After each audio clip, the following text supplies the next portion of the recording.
और अभी की बड़ी खबर मैं आपको बता दूं, कोलकाता के आरजीकर कॉलेज के पूर्व प्रिंसिपल संदीप घोष की याचिका सुप्रीम कोर्ट ने खारिज कर दी है।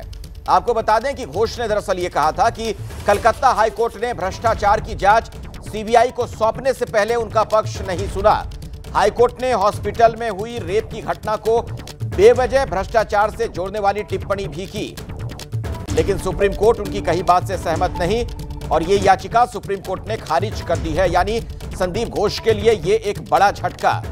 घोष का तर्क यह था कि कलकत्ता हाईकोर्ट ने भ्रष्टाचार की जांच सीबीआई को सौंपने से पहले उनका पक्ष नहीं सुना, तो इसी आधार पर याचिका दायर की गई थी।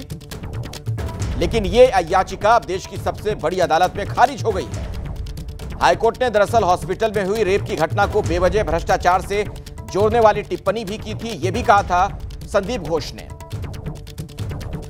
लेकिन इन तमाम बातों को सुप्रीम कोर्ट में खारिज कर दिया गया।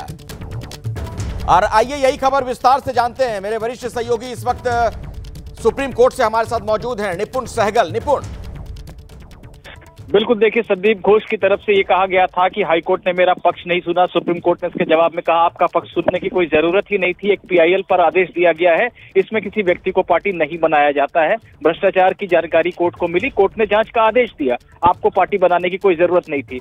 इसके आगे संदीप घोष के वकील ने कहा कि वहां एक रेप और मर्डर की घटना हो गई, उसको भ्रष्टाचार के साथ जोड़ दिया गया, दोनों जांच को अलग कर दिया जाए। सुप्रीम कोर्ट ने इस पर भी साफ साफ कहा कि सीबीआई किस तरह से जांच करेगी और किन चीजों का आपस में रिश्ता जुड़ता हुआ दिखता है सीबीआई को, वो हम बिल्कुल बताने नहीं जा रहे हैं सीबीआई को। हम खुद भी जांच की मॉनिटरिंग कर रहे हैं, सीबीआई से हम रिपोर्ट ले रहे हैं। ऐसे में जांच कैसे होगी, किस तरह से होगी, इस पर भी कोई राहत हम आपको नहीं देने जा रहे हैं। तो सीधे सीधे संदीप घोष की दोनों मांगों को सुप्रीम कोर्ट ने खारिज कर दिया। सीबीआई जांच करती रहेगी भ्रष्टाचार केस की, और रेप और भ्रष्टाचार में आपस में कोई कनेक्शन है या नहीं, इस एंगल पर भी जांच होती रहेगी। निपुण, ये बात भी कही गई थी घोष की वकील की तरफ से कि बायोमेडिकल वेस्ट से जुड़े भ्रष्टाचार की जांच को रेप और मर्डर केस की जांच से अलग कर दिया जाए। बिल्कुल, यही बात कही गई थी कि ये एक अलग मामला है और तमाम वो बातें बताने लगे कि मेरे खिलाफ विभाग में कोई दिक्कत थी, कुछ लोगों ने शिकायत कर दी। सुप्रीम कोर्ट ने कहा कि हम ये बातें नहीं सुनने जा रहे हैं, सीबीआई जांच कर रही है पूरे मामले की, कौन सा मामला किससे जुड़ता है नहीं जुड़ता है सीबीआई को वो समझ में आ जाएगा। हम जांच को लेकर कोई निर्देश नहीं दे रहे हैं।